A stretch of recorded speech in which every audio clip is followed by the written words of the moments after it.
আল্লাহ রাব্বুল আলামিন বলেন, ইন্নামা আমরুহু ইযা আরাদা শাইআন আন ইয়াকুলা লাহু কুন ফায়াকুন।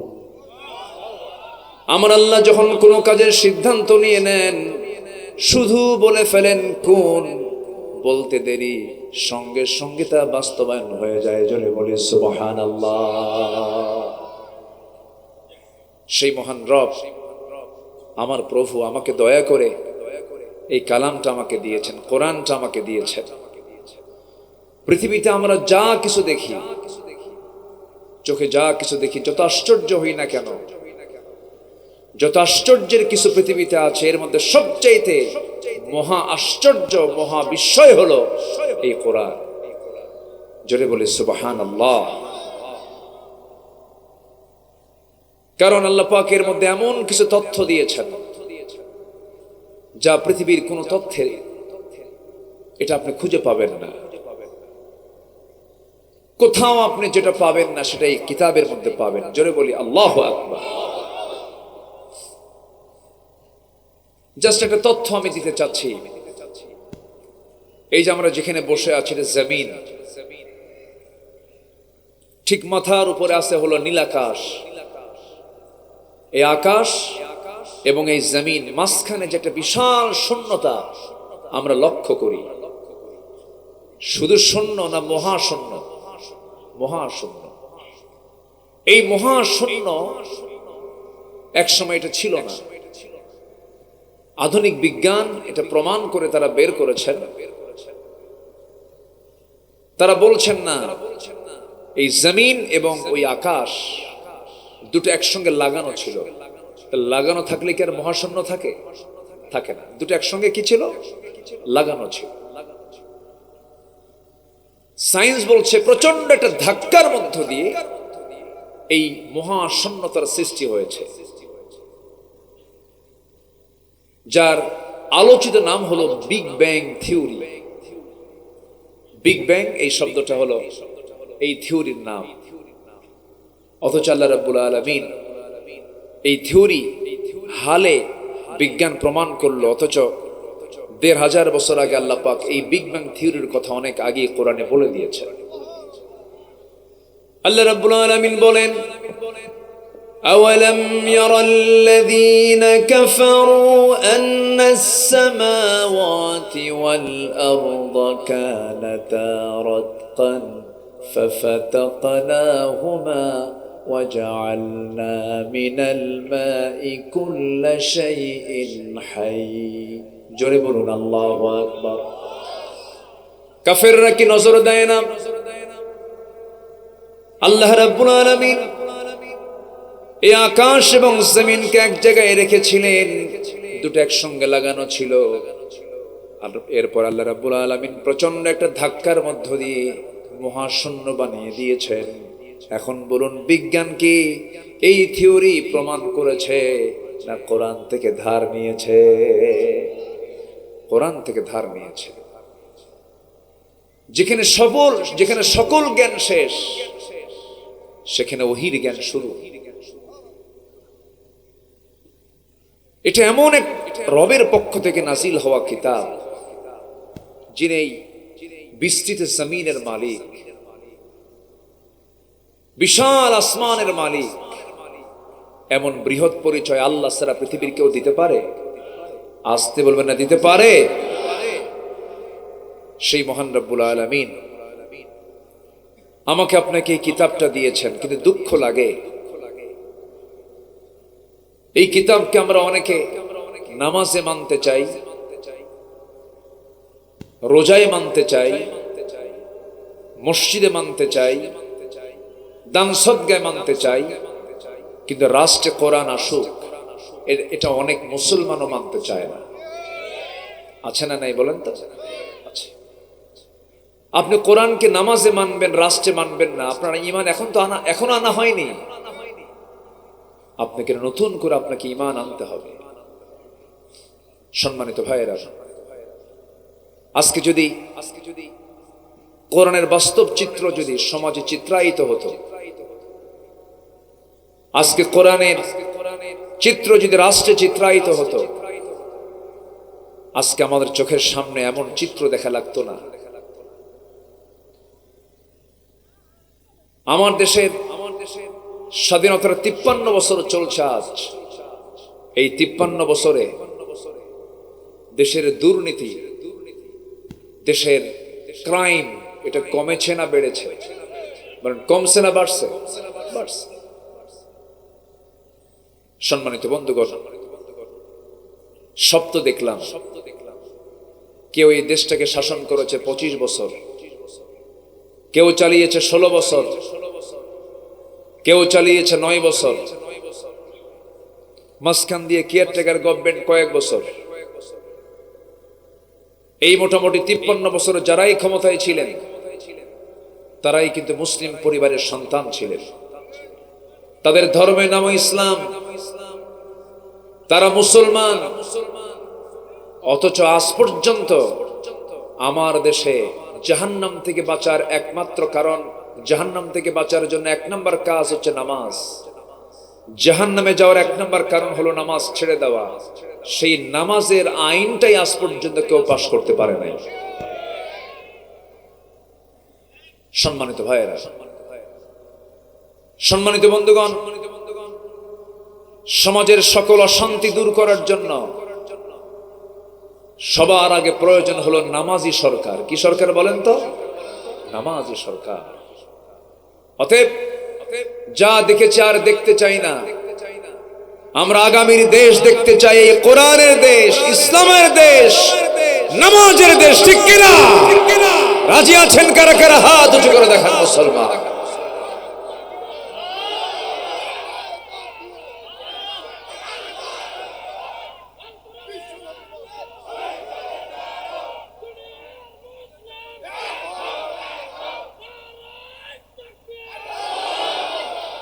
আল্লাহ কবুল করুন। জোরে বলে আমিন, আরো জোরে আমিন। সম্মানিত ভাইয়েরা, সম্মানিত বন্ধুগণ, আল্লাহর কালামে কোরআনের মধ্যে কি নাই? সবই তো ছিল, কিন্তু আমরা এটাকে শুধু নামাজের মধ্যে রেখে দিয়েছি, মসজিদ মাদ্রাসার মধ্যে রেখে দিয়েছি, খানকার মধ্যে রেখে দিয়েছি। কিন্তু কোরআন দিয়ে কি ক্যান্টনমেন্ট চলতে পারে না?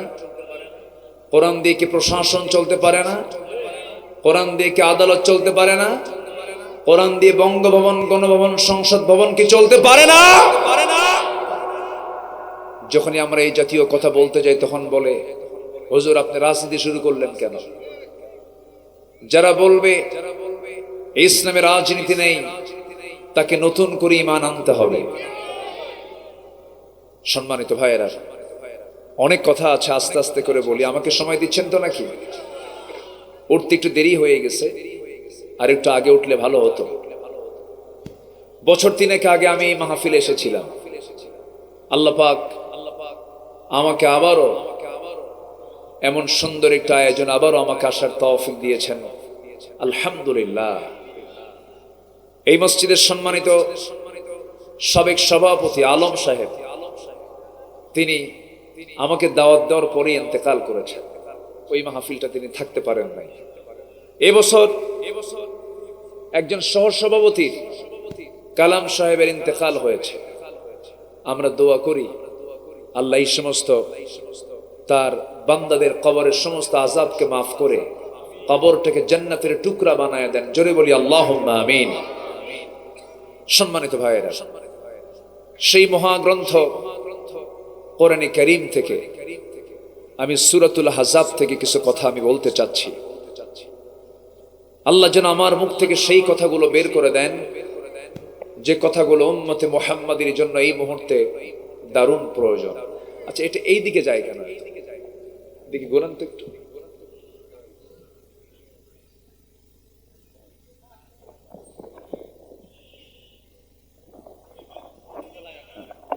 উঠায় দেন।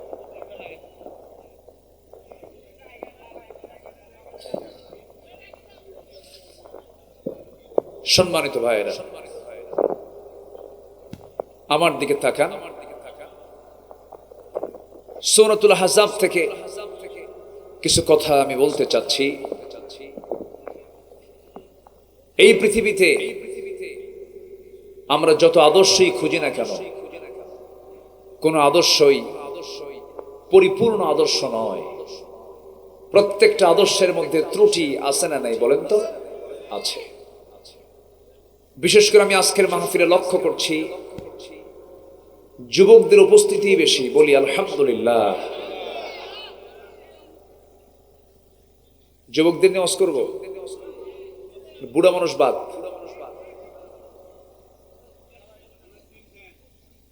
না ঠিক আছে, আজকের মাহফিলে যে যুবকরা তোমরা আসছো, আল্লাহর মেহেরবানি, তোমরা তো অনেক কিছুই দেখিয়ে দিলে 2024-এর অগাস্টের আগ পর্যন্ত। 5 আগস্ট পর্যন্ত তারা যা দেখিয়ে দিয়েছিল, আমি তো অবাক হয়ে গেছি। আজকের এই যুবকরা তো ডিভাইস আক্রান্ত, মাদকাসক্ত, ফ্রি ফায়ার, পাবজি, গেমস আসক্ত। আর সেই যুবকরা জাতে মাতাল, তালে ঠিক। কি কাজটা করলো তারা চিন্তা করা যায়? মুরগি রান্না হলো গণভবনে একজনের জন্য, সেই মুরগির রান খাইলো আমার যুবকরা যায়, ঠিক কিনা? এবং টাইম বেঁধে দিল 45 মিনিটস, মাত্র 45 মিনিট। যুবকরা তোমরা সামনে আরো কিছু দেখাতে পারবে, শর্ত হলো উন্নত চরিত্র সাথে যোগ করতে হবে। সে উন্নত চরিত্র খোঁজার জন্য অন্য কারো কাছে যেতে হবে না। তিনি হচ্ছেন আমার নবী মুহাম্মদুর রাসূলুল্লাহ, মুহাম্মদুর রাসূলুল্লাহ। আল্লাহ রাব্বুল আলামিন তার শানে বলেছেন, لقد كان لكم في رسول الله أسوة حسنة لمن كان يرجو الله واليوم الآخر وذكر الله كثيرا। জোরে বলুন আল্লাহু আকবার। তোমাদের জন্য উত্তম আদর্শের বাস্তব নমুনা কেউ নয়, উত্তম আদর্শের বাস্তব নমুনা একজন, তিনি হচ্ছেন মুহাম্মদুর রাসূলুল্লাহ সাল্লাল্লাহু আলাইহি সাল্লাম।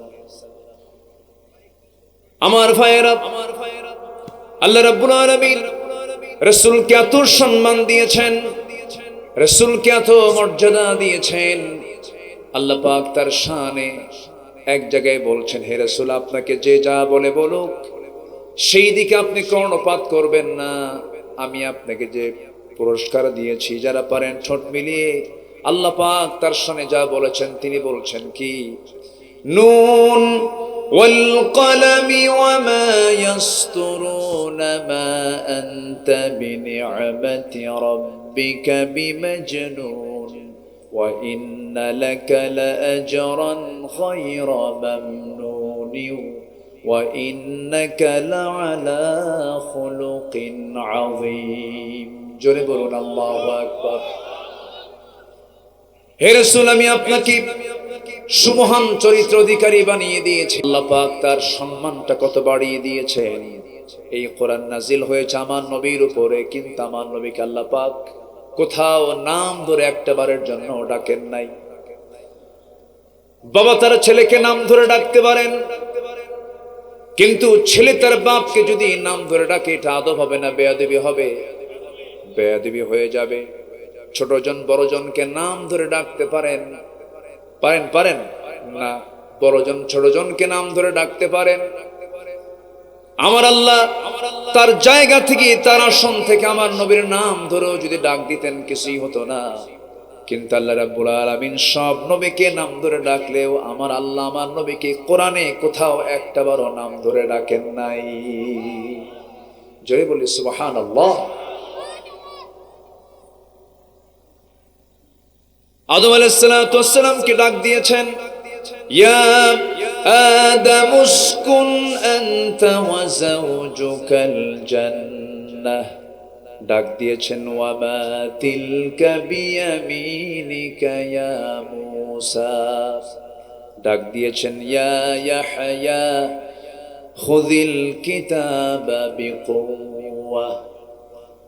সব নবীকে আল্লাহ রাব্বুল আলামিন হরফে নিদা প্রয়োগ করে ডাক দিয়েছেন, কিন্তু আমার নবীর নাম যেখানে নিয়েছেন সেই জায়গায় আল্লাহ পাক গুণবাচক শব্দ প্রয়োগ করেছেন, মুহাম্মাদুর রাসূলুল্লাহ ওয়াল্লাযীনা মাআহু আশিদ্দাউ আলাল কুফফারি রুহামাউ বাইনাহুম تراهم ركعا سجدا يبتغون فضلا من الله ورضوانا।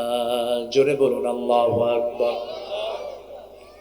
আমার বন্ধুগণ, আরেক জায়গায় বলছেন ওয়ামা মুহাম্মাদুন ইল্লা রাসূল قد خلت من قبله الرسل।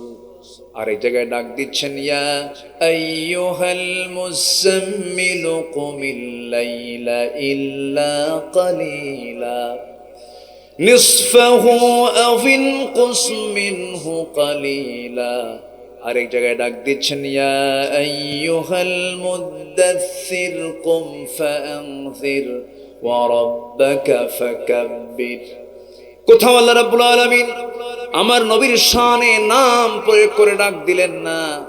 এই জায়গায় যেখান থেকে আমি আলোচনা করতে চাচ্ছি সেখানে আল্লাহ রাব্বুল আলামিন তার রাসূলকে ডাক দিচ্ছেন ইয়া আইয়ুহান নাবিয়্যু ইন্না আরসালনাকা শাহিদা ওয়া মুবাশশিরান ওয়া নাযীরান ওয়া দা'iয়ান ইলাল্লাহি বিইذনিহি ওয়া সিরাজাম মুনীরা। জোরে বলুন আল্লাহু আকবার। যে নবীকে আল্লাহ রাব্বুল আলামিন নিজের নামটা ধরে পর্যন্ত ডাক দেন নাই, সেই নবীর শান মানটা হলো আল্লাহর পরেই তার দাম। অথচ সেই নবীকে বিগত 16 বছর যারা ক্ষমতার মসনদে ছিল তাদের সময়ে এই দেশে ডজন ডজন নাস্তিক রাসূলকে পর্যন্ত গালি দিয়েছে, তাদের কোনো বিচার বাংলার জমিনে হয় নাই। ওরা 16 বছর আমাদের গণনা করেছে। কি ব্যাপার, এখানে কি হলো?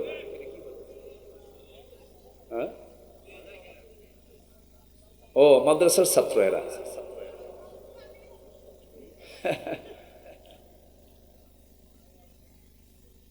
শিক্ষক মনে হয় ইঙ্গিত দিয়েছে না?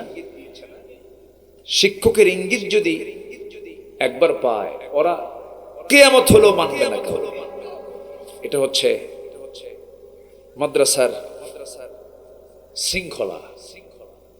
শিক্ষক শুধু একটা চোখ নাড়া দেবে, কোনো উপায় নাই। এই শৃঙ্খলা মাদ্রাসার আছে না নাই বলেন তো? মাদ্রাসার আছে, কিন্তু আপনি এই পরিবেশটা কিন্তু স্কুল কলেজে পাবেন না। ভার্সিটিতে ছাত্র শিক্ষককে পিটায় না শিক্ষক ছাত্রকে পিটায়?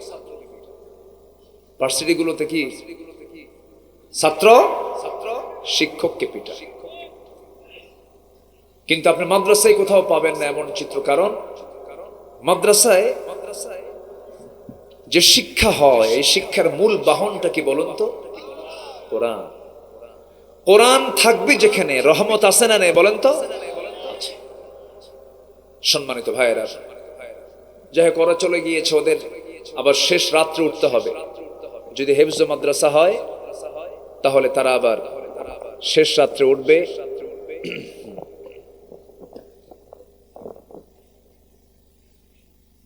ওদের মেইন পড়া হলো ফজরের আগ দিয়ে তারা কিছু মুখস্থ করে থাকে। একটা জানেন একটা বিষয়, 30 পারা কোরআন আল্লাহ পাক সবার নসিবে রাখেন না। সব সিনায় 30 পারা কোরআন কিন্তু ওঠে না।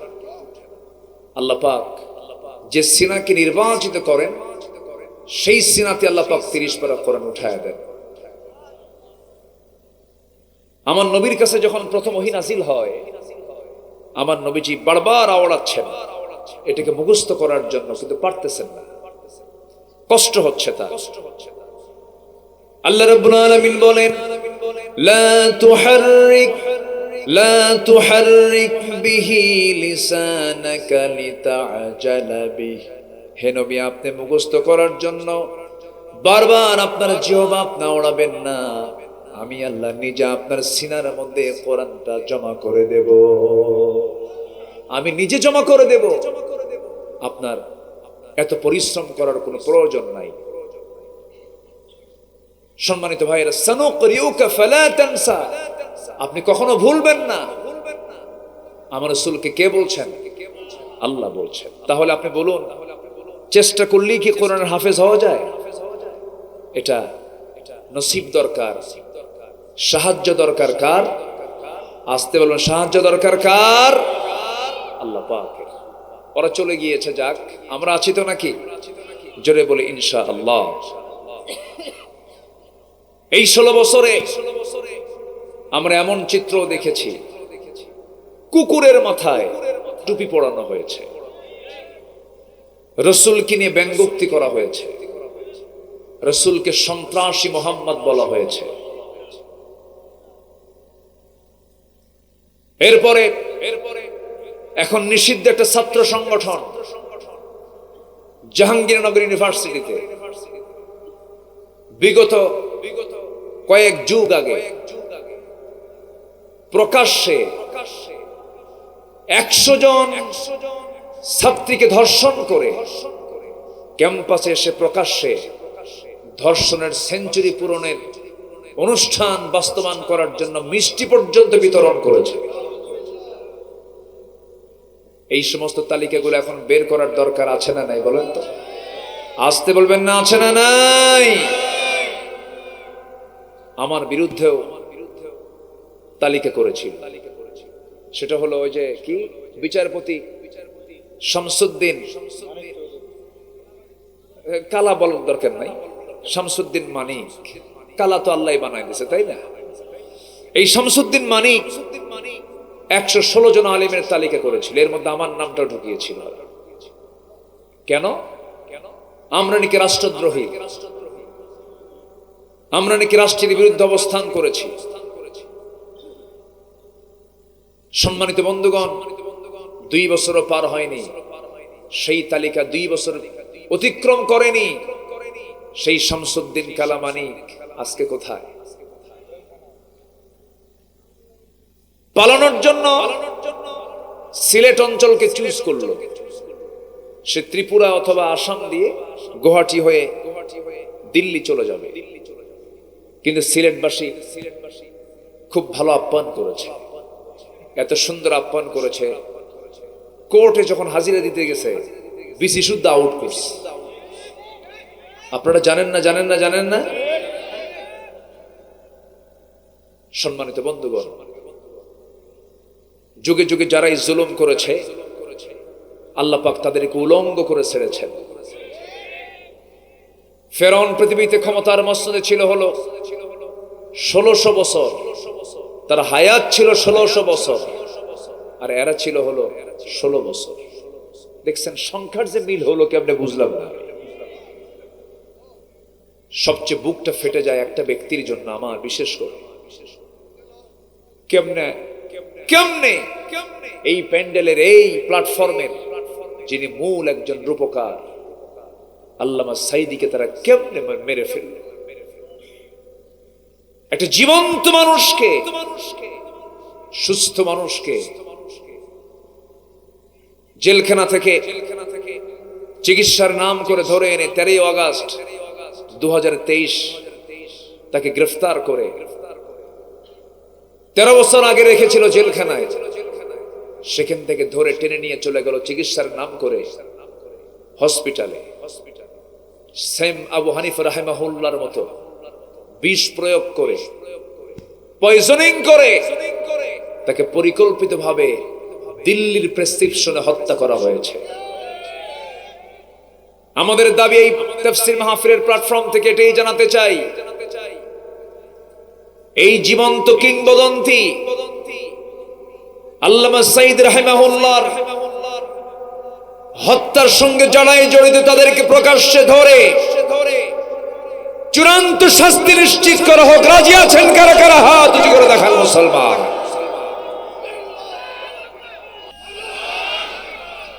আল্লাহ কবুল করুন, জোরে বলি আমিন। শুরু যখন হয়েছে, একটি সুন্দর সমাপ্তির মধ্য দিয়ে আগামীর দেশ আমরা দেখতে চাই, আমরা কোরআনের দেশ। জোরে বলি ইনশাআল্লাহ, ইনশাআল্লাহ, ইনশাআল্লাহ। আসবে দিন, আসবে না? আসবে কিনা বলেন? আসবে। শহীদের রক্ত কখনো বৃথা যেতে পারে না, কিন্তু শর্ত হলো আমরা যদি সফল হতে চাই, আমাদের চরিত্র হতে হবে অনুন্নত না উন্নত। উন্নত চরিত্রবান, উন্নত চরিত্র অধিকারী আমাকে আপনাকে হতে হবে। আর সেই উন্নত চরিত্র খোঁজার জন্য একজনকে সিলেকশন দিয়েছেন আল্লাহ তাআলা, তিনি হচ্ছেন মুহাম্মদ সাল্লাল্লাহু। সেই নবীজির জীবন থেকে মুমিনদের জন্য অনুকরণীয় 15টা আদর্শ আমি আজকে একটা একটা করে বলতে চাচ্ছি। আমাকে সময় দেবেন তো? জোরে বলি ইনশাআল্লাহ। তাহলে বলুন, নুরু ওয়াজ কি শেষ না শুরু? টাইম দিচ্ছেন তো নাকি? বলি আলহামদুলিল্লাহ। আমি তো প্রথমে হতাশ হয়েছিলাম, লোকজন এত কম কেন, কিন্তু না, মোটামুটি প্রচন্ড শীত তো। আর এবার মাহফিলের চাপ এত বেশি, মানুষের চাইতে মাহফিল বেশি। এত মাহফিল, ঠিক আছে না? মানুষের চাইতে মাহফিল বেশি। যাই হোক, হতাশার কোনো কারণ নেই। আল্লাহর পয়গম্বর নূহ আলাইহিস সালাতু ওয়াস সালাম তিনি দাওয়াত দিয়েছেন। আল্লাহর পয়গম্বর ইন্নী দাআউতু কওমি লাইলা ওয়া নাহারা, দিনে এবং রাতে দাওয়াত দিয়েছেন 900 বছর। কত বছর? ইসলাম কবুল করছে 80 থেকে 90 জন। তার দাওয়াত কি ব্যর্থ ছিল? আমার আপনার কাজ হলো আল্লাহর দেওয়া হুকুম বাস্তবায়ন করা। সফলতা ব্যর্থতা এটা আমার দেখার দরকার নাই। পুরস্কার দিবেন কে? আস্তে পুরস্কার দিবেন কে?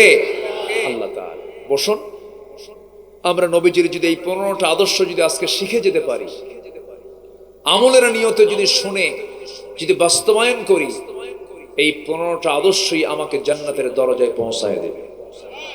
জোরে বলি সুবহানাল্লাহ। নাম্বার 1, আমরা দাওয়াত দেব মানুষকে কার পথে? আসতে বলবেন না, কার পথে? আল্লাহর পথে। বোকার সাথে না প্রজ্ঞার সাথে? বোকামির সাথে না প্রজ্ঞার সাথে? প্রজ্ঞার সাথে। আমার নবীজির 1 নম্বর আদর্শ হলো তিনি একজন দাঈ ছিলেন। আমরাও দায়ী হয়ে যাব, মানুষকে আল্লাহর পথে দাওয়াত দেব।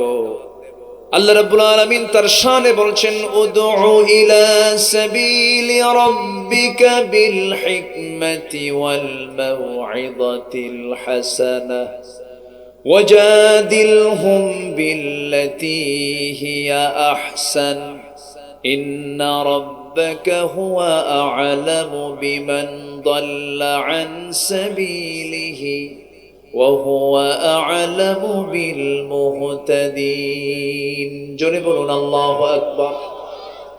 হে রাসূল, আপনি দাওয়াত দিন মানুষকে কার পথে? আল্লাহর পথে, প্রজ্ঞার সাথে, উত্তম নসিহতের মধ্য দিয়ে।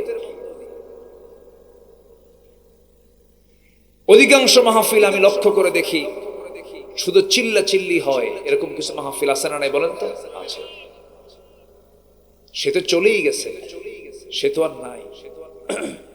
এখন যিনি পালায়ে গেলেন তার দলের লোকজন আমার দেশে এখন আছে না নাই?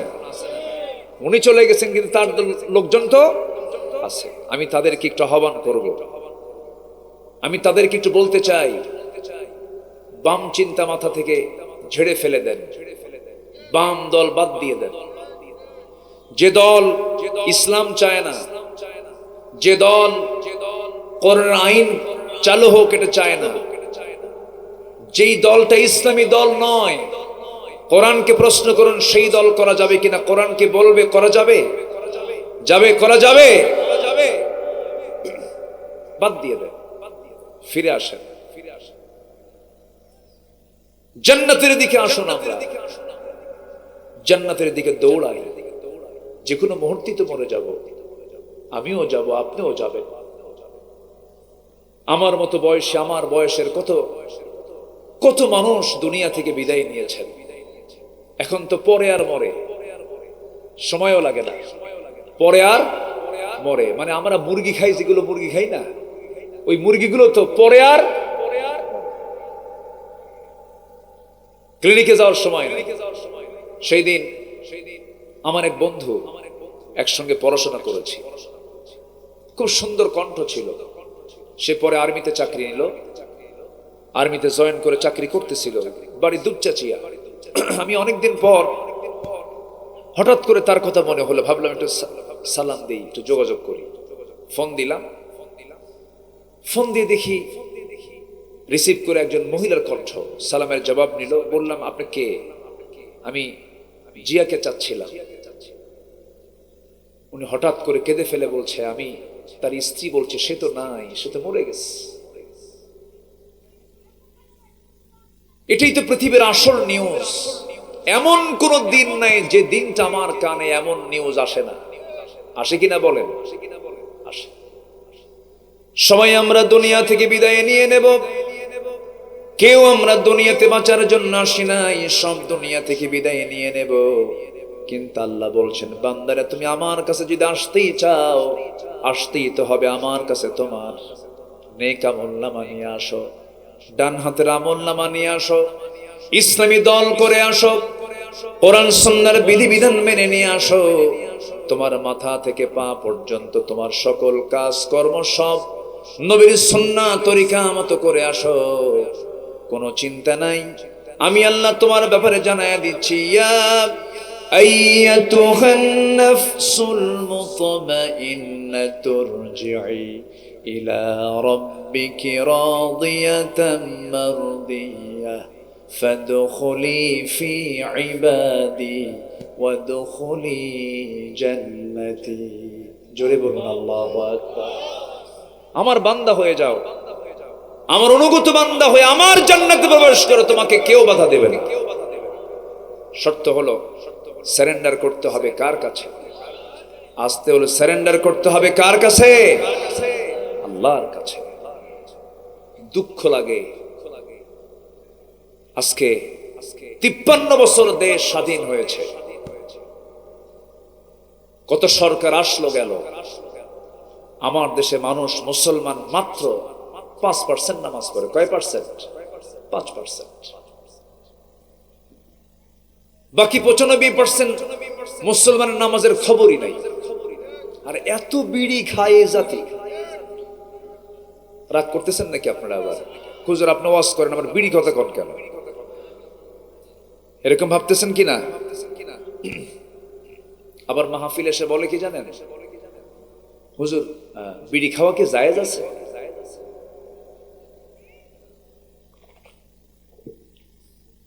জায়েজের চেষ্টায় আছে,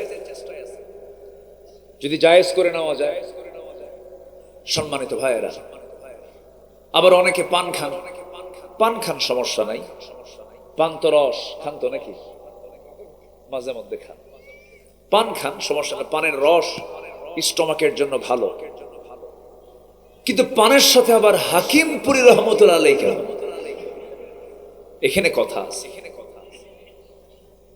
এই জায়গায় প্রবলেম আছে। সম্মানিত ভাইয়েরা, কোন নেশার জগতে আমরা যাব না। জোরে বলি ইনশাআল্লাহ। এই মুখটা পরিচ্ছন্ন রাখবো। আমার নবীজির সর্বশেষ আমল ছিল, আমার নবীজির ব্যবহারিক আমল ছিল হলো মিসওয়াক করা। কি করা বলেন তো? মিসওয়াক করা। আর সর্বশেষ ওসিয়ত ছিল হলো, সর্বশেষ কথা ছিল হলো নামাজ।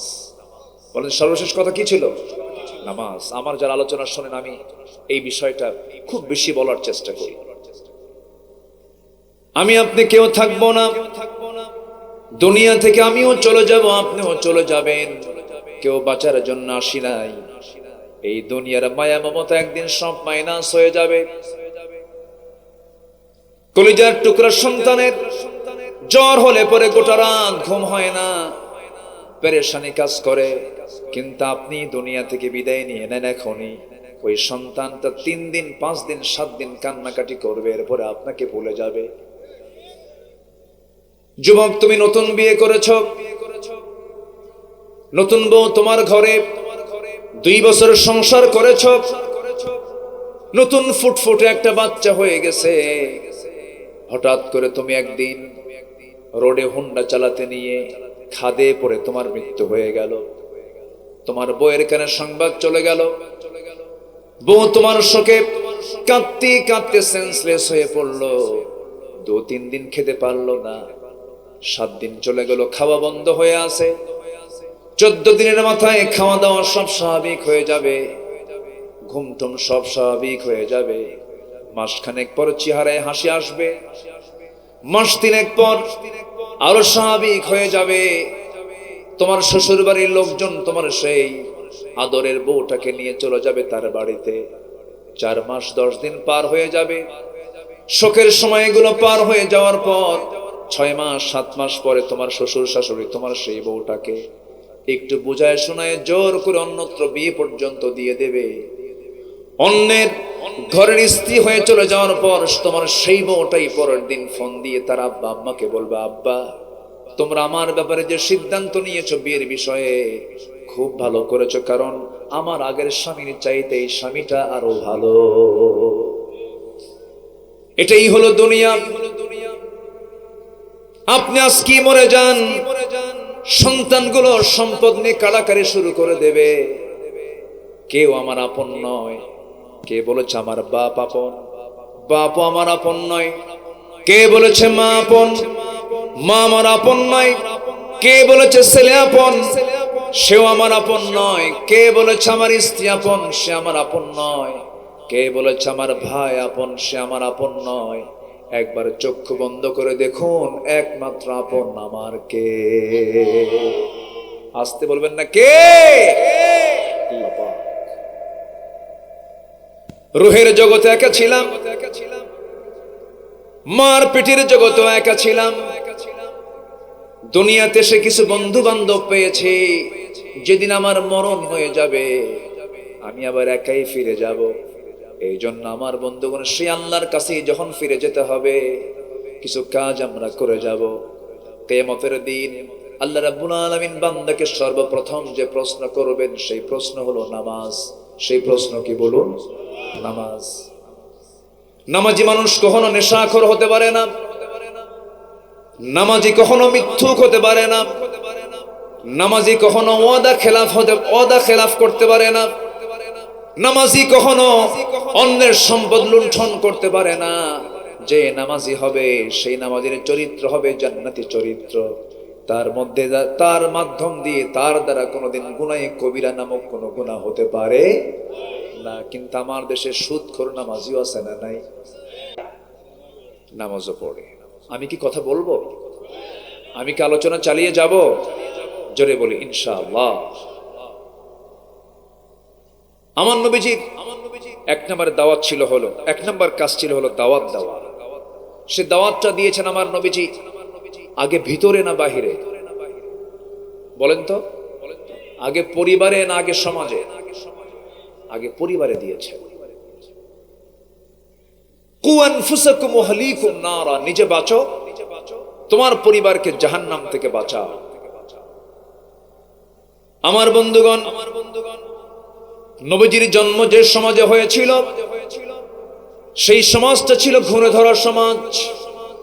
এত জঘন্য মানুষ ছিল সেই সমাজের মানুষগুলো, এত নিম্নমানের ছিল, নিজের মাকে পর্যন্ত বিয়ে করত। নিজের মা, বাবা সৎমাকে তালাক দিয়েছে, পরের দিন ছেলে সৎমাকে ঘরে আসে। এত নোংরা ছিল একটা জাতি। কাবা শরীফ তোয়াফ করা হয়, এখন হাজিরা তোয়াফ করেন। সেই কাবাকে সামনে রেখে এই কুরাইশরা, এই আরবরা উলঙ্গ হয়ে সবাই মিলে একসঙ্গে তোয়াফ করে। ভাঙ্গা পাতিলকে কেন্দ্র করে যুগের পর যুগ তারা যুদ্ধ লাগিয়ে রাখত। শততা বিভক্ত একটা জাতিকে একটা সুতার কাঠিতে আবদ্ধ করেছেন। কিচ্ছু অন্য কোন তন্ত্র মন্ত্র দিয়ে নয়, একমাত্র কি দিয়া? কোরআন দিয়ে, কোরআন দিয়ে, ইসলাম দিয়ে। আমার নবীজি সেই যুগে জন্ম নিয়েছেন যে যুগে একটা নারীর কোনো মূল্যায়ন ছিল না, মেয়ে সন্তান জন্ম হয়েছে জীবন্ত পুত হত্যা করত, সেই যুগে আমার নবীজি ঘোষণা করলেন তার মুখ দিয়ে, যার ঘরে 3টা মেয়ে আছে তার জন্য 3টা পৃথক জান্নাত। জোরে বলে সুবহানাল্লাহ। আপনাদের দোয়া আল্লাহ পাক আমাকে 4টা মেয়ে দিয়েছে। কেউ তো জোরে আলহামদুলিল্লাহ বললেন। বিয়ে কি আপনি দিবেন? তো টেনশন তো আমারই। একটু জোরে বলেন না আলহামদুলিল্লাহ। এটা বলার কারণ আছে, মেয়ে সন্তান হলে পরে অনেকে মন খারাপ করে। বারবার মেয়ে যদি হয় তখন স্বামী কয় তার বউরে, তোর পেট আসলেই পচা। আছেন এরকম? আছেন? মনক্ষুণ্ণ হওয়া যাবে না। আমার নবী যে বিশ্বের সেরা মানুষ, ছেলেদের বাপ না মেয়েদের বাপ, মাথায় রাখতে হবে। আমার নবীর সামনে এক সাহাবী কান্দে, চোখে পানি। রাসূল বলেন, সাহাবী তুমি চোখে পানি কেন? তুমি ইসলাম গ্রহণ করে কি ঠকছো নাকি? এই কয়েকদিন হলে শুধু কাঁদতো, দিন গ্রহণ তো আনন্দের বিষয়, তুমি কাঁদতেছো কেন? তোমার তো সব গুনাহ মাফ হয়ে গেছে। সাহাবী আরো কান্দেন। রাসূল বলছেন, ও সাহাবী তুমি কাঁদতেছো কেন? কি হয়েছে ভালো করে বলো, খুলে বলো তো তোমার কি হয়েছে। নবীজির সামনে হাঁটু গেড়ে দিয়ে বসে গেলেন সুশ্রী চেহারার অধিকারী সেই সাহাবী রাসূলকে সামনে বসায়া বলেন, হুজুর আপনি আমাকে বারবার বলছেন সমস্ত গুনাহগুলো মাফ হয়ে গেছে, কিন্তু আমার মনে হয় সব গুনাহগুলো মাফ হলেও একটা গুনাহ বুঝি আমার মাফ হয় নাই। কি করেছো বলো হুজুর? জাহেলি সমাজের কারণে, সেই সমাজের পরিস্থিতির কারণে আমি আমার নিজের কন্যা সন্তানকে নিজের হাতে খুন করেছি। আমার মনে হয় এই গুনাহটা আল্লাহ পাক আমার মাফ করেন নাই।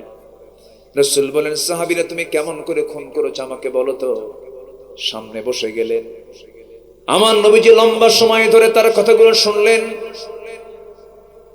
ওই সাহাবী বলছেন, ইয়া রাসূলুল্লাহ, সন্তান যখন আমার স্ত্রীর গর্ভে চলে এলো, 6 মাস যখন পূরণ হলো, বউটাকে বললাম যাও মার বাড়িতে চলে যাও, সন্তান ডেলিভারি হয়ে আসো। ছেলের সন্তান যদি হয় সন্তানটা কোলে করে নিয়ে আসবে, মেয়ে সন্তান হলে কোনো কথা নাই, আমি আগেই তোমাকে ফরমান জারি করে দিলাম, তাকে জীবন্ত পুঁতে তাকে হত্যা করে এরপরে তুমি আমার কাছে আসবে। হুজুর বউটাকে পাঠায় দিলাম, সন্তান ডেলিভারি হলো, সন্তানটা মেয়ে হয়েছে, কিন্তু আমাকে বলা হলো মৃত হয়েছে। আমার চোখের আড়ালে সন্তানটাকে অন্যের বাড়িতে বড় করে ধীরে ধীরে যখন 6 বছর হয়ে গেছে, এর মাঝে একটা দিন আমার চোখের সামনে পড়ে নাই হুজুর। হঠাৎ করে আমার চোখের সামনে একদিন সন্তানটা পড়ে গেল, চট করে হাত ধরলাম, আমার মতো চোখ, আমার মতো নাক, আমার মতো কান, আমার মতো কপাল, আমার মতো চেহারা, সোজা ধরে এনে বউয়ের সামনে হাজির করে বললাম, সন্তানটা কার? আমার বউ কাঁপতে কাঁপতে বলছে, সন্তানের তত্ত্ব কতক্ষণ গোপন করব, এই সন্তানটা 6 বছর পূর্বে আমাদের ওরস থেকে এসেছে। আমি শুধু শুনলাম হুজুর, কিন্তু আমি ভিতরে ভিতরে চরম খেপে গেলাম, ঠান্ডা মাথায় খুনি বনে গেলাম, সন্তানটাকে কেমন করে মেরে ফেলবো। অভিনয়ের পালা শুরু করে দিলাম, সন্তানটাকে কোলের মধ্যে নিয়ে আদর করে চুমু দিয়া তাকে আমার কাছে ঢুকায় নিলাম, ওর হৃদয়ের মধ্যে আমি ঢুকে গেলাম। এক পর্যায়ে মেয়েটা বলছে, মা আমার এই আদরের বাবার সঙ্গে তুমি কেন পরিচয় করে দাও না, আমার বাপ তো অনেক ভালো মানুষ। পরের দিন সকালবেলা ওই মেয়েটাকে বললাম, মা তোমাকে নানির বাড়িতে নিয়ে যাব। দারুণ খুশি হলো, আনন্দে আত্মহারা হয়ে আমাকে জড়িয়ে ধরে আমাকে চুমু খেয়ে বলে, বাবা চলো নানির বাড়িতে আমি যাব। ওকে সঙ্গে করে নিয়ে রওনা দিলাম। হুজুর নানির বাড়ির দিকে না গিয়ে আমি জঙ্গলের দিকে রওনা করলাম। জঙ্গলটা দেখে আমার মেয়েটার মুখ ছোট হয়ে গেল। আমার মেয়েটা বারবার বলছে, বাবা তুমি ওই জঙ্গলের দিকে কেন যাও, কি হয়েছে তোমার? কিচ্ছু বললাম না, জঙ্গলটা পার হয়ে গেলাম, হাতে কোদাল নিলাম, গর্ত খনন শুরু করে দিলাম। আমার মেয়েটার মুখ আরো ছোট হয়ে গেল, বাবা গর্ত খনন কেন করছো? কোনো জবাব দিলাম না।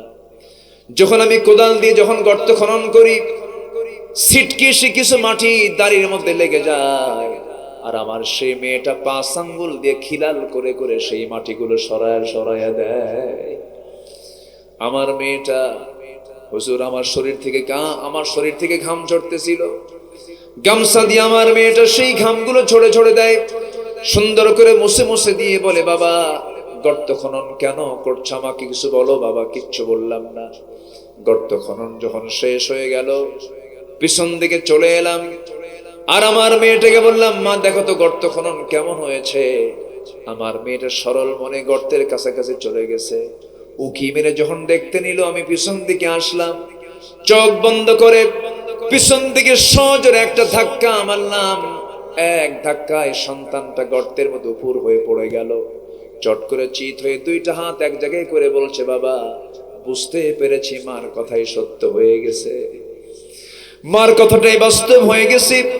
তুমি আজকে আমাকে হত্যা করার জন্য এই জায়গায় এনেছো বাবা। আমি এটাও জানতে পেরেছি তুমি আমাকে কেন হত্যা করার পরিকল্পনা করেছো। নারীর সন্তান হয়ে পৃথিবীতে জন্ম নেওয়া যদি আমার অপরাধ হয়ে থাকে, বাবা আল্লাহর কসম করে বলি, এই যে তোমার চেহারা আজকে দেখাইছি, মৃত্যু আর কোনোদিন দ্বিতীয়বার দেখাবো না, প্রয়োজনে ভিক্ষা করে খাবো। বাবা আমাকে আজকে প্রাণে বাঁচায় দাও। হুজুর ভিতরে দয়ার ভাব হলো না, ভিতরে মায়া কাজ করলো না। শিরকিয়াতের কারণে, জিহালাতের কারণে হাতের মধ্যে আমি বড় একটা পাথর নিলাম। পাথর নিয়ে আমি সোজা তার কলেজা বরাবর মেরে দিলাম। ফিঙ্কি দিয়ে রক্ত বের হওয়া শুরু হয়ে গেছে।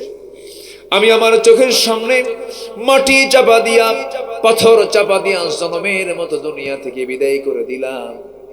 ফিরে আসলাম বাড়ির দিকে।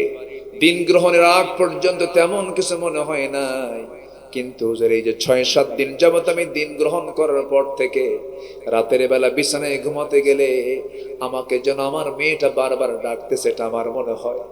আমার দারুণ কষ্ট হচ্ছে।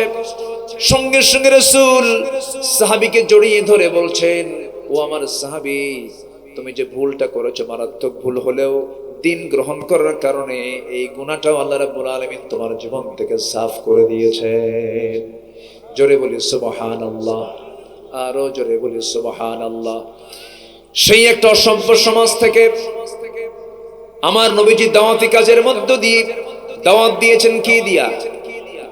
আস্তর কি দিয়ে দাওয়াত দিয়েছেন? কোরআন দিয়ে দাওয়াত দিয়েছেন। এই কোরআন দিয়ে দাওয়াত দিয়ে সেই জাহেলি যুগের অসভ্য বর্বর একটা জাতির ভিতর থেকে বের করে আনলেন আবু বকর কে, বের করে আনলেন ওমর, বের করে আনলেন ওসমান, বের করে আনলেন আলীর মতো মানুষ, জাফর আবু তালহার মতো মানুষ। এমন শ্রেষ্ঠ মানুষ আর কিয়ামত পর্যন্ত পৃথিবীতে আসবে না। এই সমস্ত মানুষগুলো ওই জাহেলি সমাজ থেকে বের করে এনেছেন কোন জাদু মন্ত্র দিয়ে নয়। কিসের দাওয়াত দিয়া? কিসের দাওয়াত দিয়া? কোরআনের দাওয়াত দিয়ে। সে কোরআন আজও আছে না নাই? আমরা দাওয়াত দেব মানুষকে কি দিয়া? কি দিয়া? কোরআন দিয়ে দাওয়াত দেব। আমার বন্ধুগণ, নবীজি এই দাওয়াত দিলেন। প্রথম হলো ঘরের বা মানুষকে। জাবালে নূর আশ্রয় নিয়েছিলেন, যে জাবালে নূরি, সেই গারে হেরা, যে গুহার মধ্যে আমার নবীজি 5 থেকে 6 বছর ছিলেন, সেটা হলো জাবালে নূরের মধ্যে অবস্থিত নূর পাহাড়ের গারে হেরা। আল্লাহ পাক আমাকে বারবার নিয়েছেন। আল্লাহ প্রত্যেককে যাওয়ার তৌফিক দান করুন। এত আসতে বলেন আমিন। জোরে বলেন, আরো জোরে বলেন। আল্লাহর ঘরকে দেখার শখ হয় না? সবাই দেখতে রাজি আছেন তো? নিয়ত থাকলে দেখা হবে। 2015 সালে আমি হজে গিয়েছি। প্রথম সফর তো আমার 2009 সালে। সেই সফরে আমার জীবনের ছিল হলো প্রথম সফর 2009 সাল হজে। আর আল্লামা সাঈদ রাহিমাহুল্লাহর ছিল শেষ হজের সফর।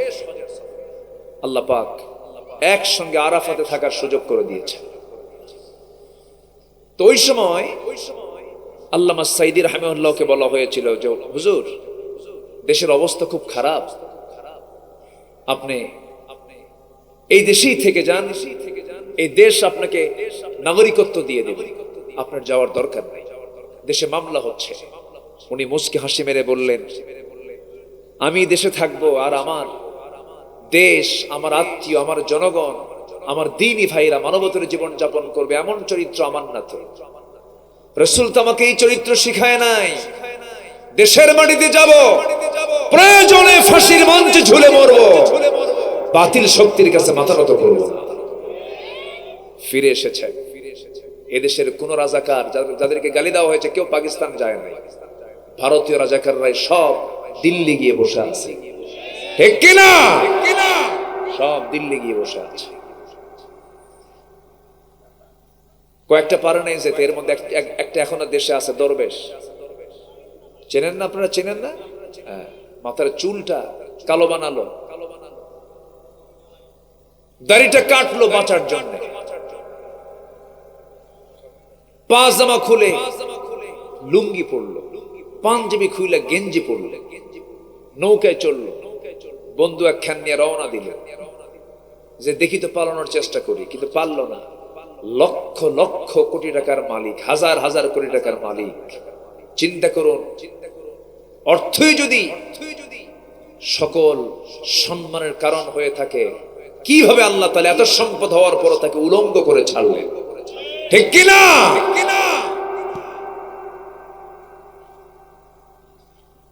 কোস্টগার্ড ধরে ফেলছে, ধরে ফেলে বলতেছে, স্যার আমি আপনাকে চিনি, আপনি আইন মন্ত্রী, উপায় নাই, চলেন থানায় যেতে হবে। আমি কি একা আসছি এই জায়গায়? আমি তো একা আসি নাই, আমার সাথে আরেকজন আছে। আমি তো জামাতের সাথে আসছি। কিসের সাথে আসছি? জামাতের সাথে।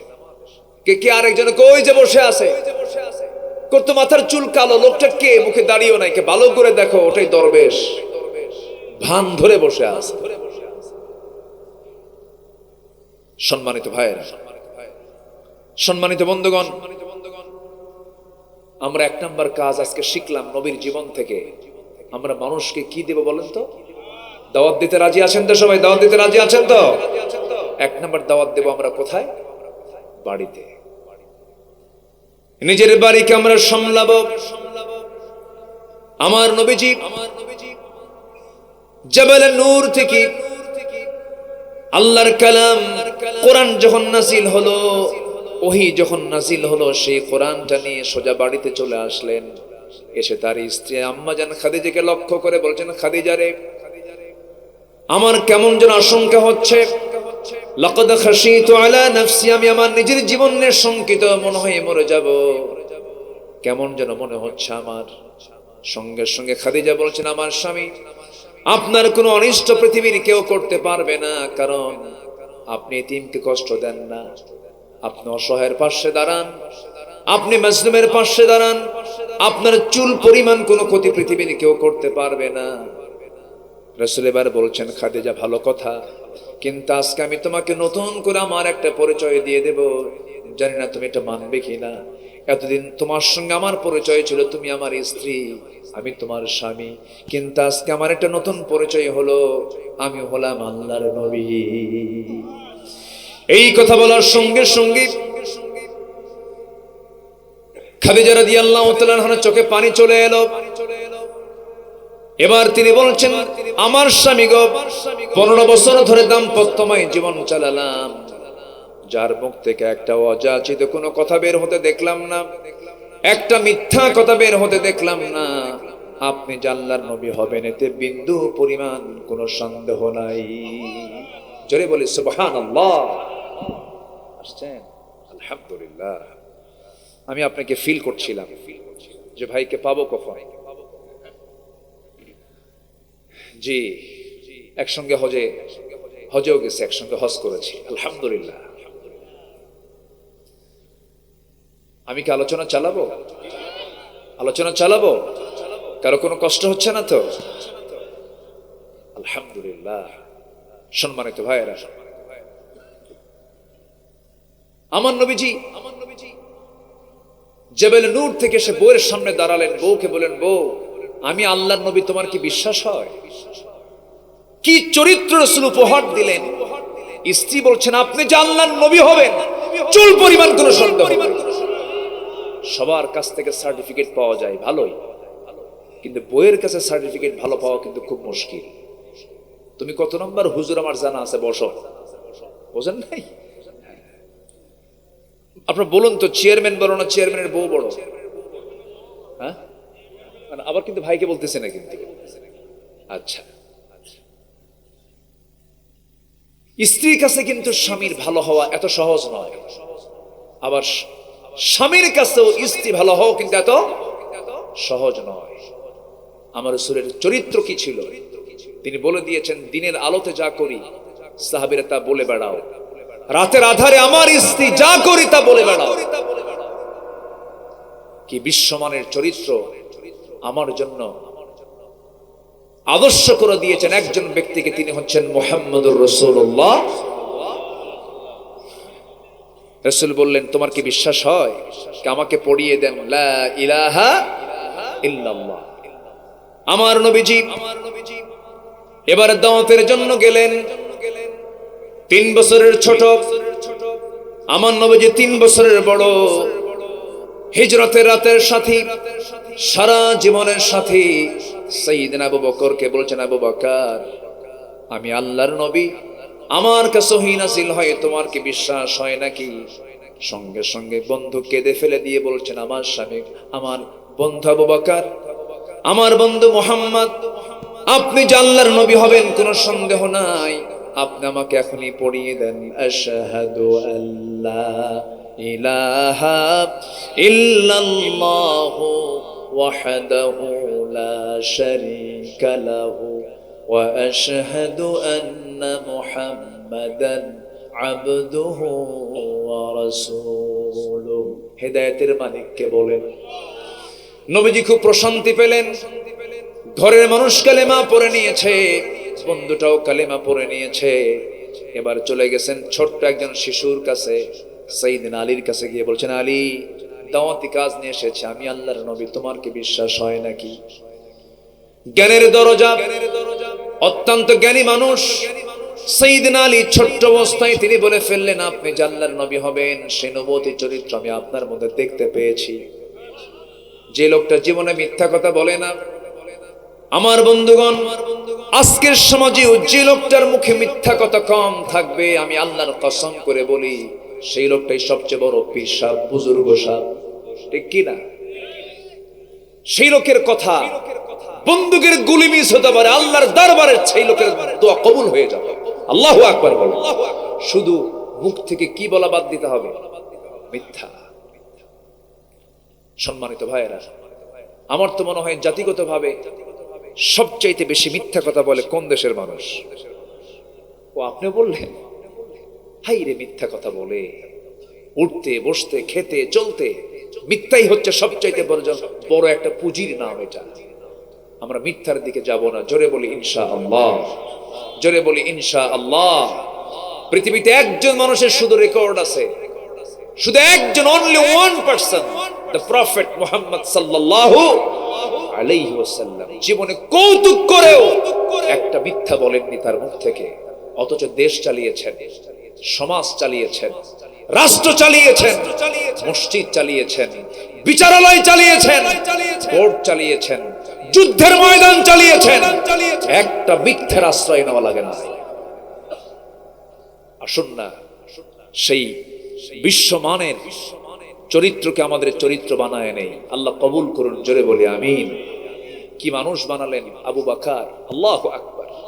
রাষ্ট্রপ্রধান তিনি, কি রাষ্ট্রপ্রধান। রাতের বেলা জনগণকে দেখার জন্য তিনি বের হতেন প্রত্যেক রাত্রে খালি পায়ে।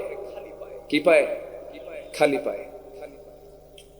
সাইয়েদনা ওমর ফারুক বলে ফেললেন, আমিরুল মুমিনিন আপনি খালি পায়ে এই পাথরওয়ালা রাস্তায় আপনি খালি পায়ে গভীর রাতে একা একা হাঁটেন কেন? পাথরের আঘাতে আপনার চামড়া ফেটে তো রক্ত বের হয়ে যাবে। তিনি বলে ফেললেন, ভাই ওমর, আমি যদি খরম জুতা দিয়া যদি এই পাথর রাস্তায় যদি হাঁটা শুরু করি, জুতার সঙ্গে ওই পাথরের একটা আঘাত লাগবে, আওয়াজ হবে। সে আওয়াজে আমার জনগণের যদি ঘুম নষ্ট হয়ে যায়, কিয়ামতের দিন আমাকে আসামির কাঠগড়ায় দাঁড়িয়ে তার জবাব দিতে হবে।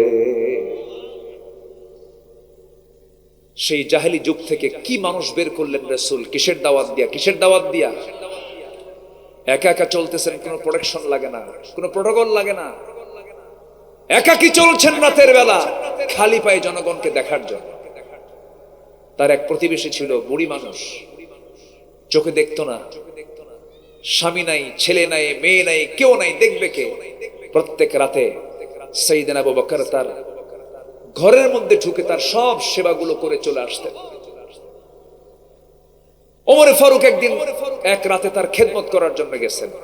বুড়িমা, দরজা খোলা যাবে কি? কেন? আমি আপনার খেদমত করতে এসেছি, আমি ওমর। কেন? কিছুক্ষণ আগে একজন আমার খেদমত করে গেছে। ওমরে ফারুক আশ্চর্য হয়ে গেলেন, এই বুড়িমার ঘরে কোন যুবকটা ঢুকলো? পরপর 2 রাত সার্চ দিলেন, খুঁজে পেলেন না। তৃতীয় রাত্রিতে লক্ষ্য করে দেখেন কে যেন ঘরের মধ্যে চট করে ঢুকে পড়ছে। তিনি বাইরে আত্মত পেতে থাকলেন। খেদমত করে যখন তিনি বের হয়েছেন, চট করে পিছন দিক থেকে হাতটা চেপে ধরে দেখেন কেউ না, খলিফাতুল মুসলিমিন আবু বকর। জোরে বলি সুবহানাল্লাহ। দুইজনে কেঁদে ফেললেন। সাইয়েদনা ওমর ফারুক বলছেন, আমিরুল মুমিনিন, আপনি রাষ্ট্রপ্রধান, সারাটা দিন আপনি পরিশ্রম করেন, রাতের বেলা এই সমস্ত কাজকে আমাদের দেওয়া যায় না। তিনি বলছেন, ওমর রে, তোমার আমলনামা নিয়ে আমি কিয়ামতের দিন উঠবো না, আমার আমলনামা নিয়ে তুমিও কিয়ামতের দিন উঠবা না। আমার কাজ আমাকে করতে দাও, আমার কাজটা আমাকে করতে দাও। সাইয়েদনা ওমর ফারুক রাদিয়াল্লাহু তাআলা আনহু, তিনিও তো তাকওয়ার দিক থেকে কোনো অংশ কম ছিলেন না। 2 বছর খেলাফতের দায়িত্ব যখন পালন হয়ে গেল, সাইয়েদনা আবু বকর দুনিয়া থেকে বিদায় নিলেন। খেলাফতের দায়িত্ব গ্রহণ করলেন ওমর। ওই মহিলা তখন বেঁচে আছেন, কিন্তু মহিলা জানতেন না আবু বকর দুনিয়া থেকে বিদায় নিয়েছেন। পরের রাত্রে চলে গেছেন ওমরে ফারুক ওই মহিলার বাড়িতে খেদমত করার জন্য। খেদমতের জন্য ঘরের মধ্যে ঢুকেছেন, খেদমত করলেন, কাপড় চোপড় গুলো ধুয়ে দিলেন, খাবারগুলো গোছায়া দিলেন, সামনে খেজুরগুলো ধুয়ে দিয়ে চলে আসছেন। মহিলা খেতে বসেছেন। খেতে বসতে নিয়ে বুড়ি মহিলাটা খেতে বসতে নিয়ে যখন একটা খেজুর মুখের মধ্যে দিয়েছেন, কামড় বেড়েছেন, খেজুরের বিচি তার দাঁতের সঙ্গে লেগেছে। সঙ্গে সঙ্গে তিনি কান্নায় ভেঙে পড়ে বলছেন, বুঝতে পেরেছি আমার প্রথম খাদেম আবু বকর আর দুনিয়ার বুকে নাই, সে মারা গেছে। কারণ আমার আবু বকর যখন আমার ঘরে খেদমত করার জন্য আসতো, সে খেজুরটা পর্যন্ত আমার সামনে দেওয়ার সময় খেজুরের বিচি সহ বিচিটা আউট করে আমার সামনে হাজির করতো, যেন আমার খেজুর খেতে যেন বিন্দু পরিমাণ কোনো কষ্ট না হয়। জোরে বলি সুবহানাল্লাহ। আমার আবু বকর নাই, কেন? আমার আবু বকর খেজুর দিয়েছে, বিচি ছাড়া খেজুর, যেন আমার খেতে যেন চুল পরিমাণ কষ্ট না হয়। সম্মানিত ভাইয়েরা, আজকে একটা নেতা ঢাকা থেকে আসবেন, তার সামনে 50টা, পিছনে 50টা গাড়ির শোডাউন। আমি নিজের চোখে দেখেছি। মালয়েশিয়ার প্রধানমন্ত্রী, আমি একদিন কেলে ঘুরতেছিলাম এক শপিং মার্কেটে, মালয়েশিয়ার প্রধানমন্ত্রী তার স্ত্রীকে নিয়ে শপিং করছেন, সামনেও কেউ নাই, পিছনেও কেউ নাই, প্রেজেন্ট ওয়ার্ল্ডের ঘটনা। 50টা গাড়ির তেল খরচ, এটা কি মিতব্যয় না অপচয়? মিতব্যয় না অপচয়? অপচয়। প্রত্যেকটি বিষয়ে জবাব দিতে হবে কার আদালতে? আসতে বলবেন না, কার আদালতে? ওমর ফারুক রাদিয়াল্লাহু তাআলা আনহু একদিন বসে আছে, এক সাহাবী হাদিস বর্ণনা করছেন, বলতেছেন, মিসকাল হাববাতিন মিন কিবার, যার মধ্যে চুল পরিমাণ অহংকার থাকবে সে জান্নাতের গন্ধই পাবে না। ওমর ফারুক সঙ্গে সঙ্গে তিনি জমিনে পড়ে গেলেন। জমিনে পড়ে গিয়ে পাগলের মতো হাউমাউ করে কান্নাকাটি করেন। নিজের দেহের সাথে গোটা জমিনের মাটিগুলো লাগায় নেন। লাগায় নিয়ে আকাশের দিকে তাকায় বলছে, ও আকাশের মালিক আল্লাহ, আমাকে মানুষ খলিফা বলে, আমাকে মানুষ রাষ্ট্রপ্রধান বলে, আমাকে মানুষ সম্রাট বলে, আমার মধ্যে হালকা হালকা অহংকার মনে হয় চলে আসে, কিন্তু আমার মনে হয় আল্লাহ তুমি যদি আমাকে পাকড়াও করো, কিয়ামতের দিন আমি জাহান্নাম ছাড়া আমার কোনো পথ থাকবে না। আমার কাছে মনে হয়, ও আল্লাহ, এই দুনিয়াতে তুমি যত বান্দা পাঠিয়ে দিয়েছো, সব বান্দার জন্য জান্নাতের ফয়সালা হলেও একজনকে যদি তুমি জাহান্নাম দাও, আমার মনে হয় সে একজন বান্দা কেউ হবে না, আমি ওমর সেই জাহান্নামী বান্দা হতে পারি। আল্লাহু আকবার বলেন। বান্দার পরিচয় তেমনই হওয়া উচিত। আল্লাহ পাক এই সমস্ত সাহাবীদের জীবনকে লালন করার তৌফিক দান করুন। জোরে বলি আল্লাহুম্মা আমিন। সম্মানিত ভাইয়েরা, এক নম্বর হচ্ছে দাওয়াতি কাজ করব আমরা। নাম্বার 2 হলো আমার রাসূল ছিলেন সাহসী। কি ছিলেন বলেন তো? সাহসী। পৃথিবীতে কোনো কিছু করতে গেলে, বিজয় অর্জন করতে গেলে কি দরকার? আমার নবীজি কি ভীরু ছিলেন না সাহসী ছিলেন? চিন্তা করুন, ঘর থেকে বের হচ্ছেন হিজরতের রাতে, নাঙ্গা নাঙ্গা তরবারি, ওই মক্কার নগর আবু জেহেল তার সন্ত্রাস রেলিয়ে দিয়ে রাসূলকে মারার অর্ডার দিয়েছে। আমার নবীজি সেখান থেকে ঘর থেকে বের হচ্ছেন, শত্রুগুলো দেখছেন, পরোয়া করলেন না, হাতের মধ্যে বালু নিয়ে শুধু নিক্ষেপ করলেন, সমস্ত শত্রুর চোখে চোখে পৌঁছায় দিয়েছেন আমার আল্লাহ তাআলা বালুকণাগুলো। জোরে বলি সুবহানাল্লাহ। যে কোনো বিজয়ের জন্য সাহস দরকার। ইমানদার বুক দেখায় না পিঠ দেখায়? ইমানদার বুক দেখায় না পিঠ দেখায়? বুক দেখাবে। ইমানদার কখনো পিঠ দেখাতে পারে না। যুবকরা, সেই উন্নত চরিত্র গঠন করো। দেখেছো অনেক কিছু, যে নেতা তোমার হাতে মদের বোতল তুলে দেয়, যে নেতা তোমার হাতে নারী তুলে দেয়, যে নেতা তোমাকে চরিত্রহীন বানানোর ষড়যন্ত্র করে, সেই সমস্ত নেতাদের মুখে তোমরা জুতা মারো, থুতু মারো। উন্নত চরিত্র গঠন করো। 5 ওয়াক্ত নামাজ পড়ো। বিবাহ পূর্ব কোনো নোংরামি কোনো সম্পর্কে জড়িও না। অবৈধ কোনো রিলেশনে যেও না। বিয়ের প্রয়োজন, বাপকে বলে ফেলো আমার বিয়ের প্রয়োজন। কিন্তু বিয়ের আগ দিয়ে তুমি গার্লস স্কুলের সামনে যায় এতিমের মতো সিট হয়ে বসে থাকো না। এগুলো লস প্রজেক্ট। এগুলো কি প্রজেক্ট?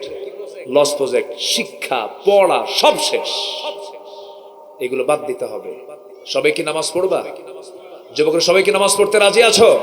নামাজ পড়বেন কারা কারা একটু হাত তুলে দেখেন তো দেখি। জোরে বলি ইয়া আল্লাহ। আমাদেরকে 5 ওয়াক্ত সালাত আদায় করার তৌফিক তুমি আল্লাহ দিয়া দাও। জোরে বলি আমিন। আরো জোরে আমিন, আরো জোরে আমিন। হাত নামান। সম্মানিত ভাইয়েরা, সময় তো চলে যাচ্ছে। বুঝলাম না এত দ্রুত সময় আজকে কেন যাচ্ছে, আমার বুঝে আসলো না। খুব আজকের ঘড়ি কি বেশি ঘুরতেছে নাকি? এখনো তো বহু পয়েন্ট পড়ে আছে। এদিকে রাতও অনেক গভীর হয়ে গেল। এবার মাহফিলের চাপ তো এত বেশি, এত মাহফিল এবার, তাই না? কিছুক্ষণ আগে মন্তব্য করেছি, মানুষের চাইতে মাহফিল বেশি। এত ঘন ঘন মাহফিল, মানুষ মাহফিল শুনতে শুনতে ক্লান্ত হয়ে গেছে। সম্মানিত ভাইয়েরা, আমার ভাইজান আসছেন, তিনিও কিছু কথা বলবেন। আমি আমার পয়েন্টগুলো আমি শাব্দিকভাবে, আমার আগামীকালকে মাহফিল বেশি দূরে না, মাত্র ময়মনসিংহ, তাও দুপুরবেলা। কখন? দুপুরে। তো সব দিকে খেয়াল করতে হবে। আমাকে মাহফিল কমিটি যখনই গেছেন আমার কাছে, আমার সুযোগ ছিল, 3 বছর আগে একবার এসেছিলাম। তো আল্লাহ পাক আমাকে আবার এই জায়গায় নিয়ে এসেছেন। বলি আলহামদুলিল্লাহ। আপনাদের এই চাঁদ মাখা মুখগুলো আল্লাহ পাক আমাকে আবার দেখার সুযোগ করে দিয়েছেন। আল্লাহ যেন আমাদের সম্পর্ক যেন হাসর পর্যন্ত গড়িয়ে দেন। জোরে বলি আল্লাহুম্মা আমিন। আসলে তো চোখটা খোলা আছে, ইহকালে আছি। চোখ বন্ধ হলে কি ইহকাল না পরকাল? তো আমরা ইহকালের সম্পর্ক গড়বো আমরা পরকালকে টার্গেট করে। জোরে বলি ইনশাআল্লাহ। পরকালও যেন আমরা একসঙ্গে থাকতে পারি। বউ নামাজ পড়ে না, বউকে বলবেন, বউ আমার, একই ছাদের নিচে থাকি, তোমার যৌবন আমার যৌবন একাকার করে দিয়েছি, তুমি কি চাও না জান্নাতের মধ্যে আমরা একসঙ্গে জান্নাতে থাকি? হ্যাঁ, নামাজটা পড়ো। মেয়েগুলোকে বলবেন, ছেলেগুলোকে বলবেন, বাপ নামাজটা পড়, একসঙ্গে দুনিয়াতে এক ছাদের নিচে থেকেছে, একসঙ্গে জান্নাতে থাকবো আমরা, জান্নাতে গিয়ে শপিং করবো, একসঙ্গে থাকবো আমরা। এরকম করে আমরা দাওয়াতি কাজ করব। আল্লাহ কবুল করুন। জোরে বলে আমিন।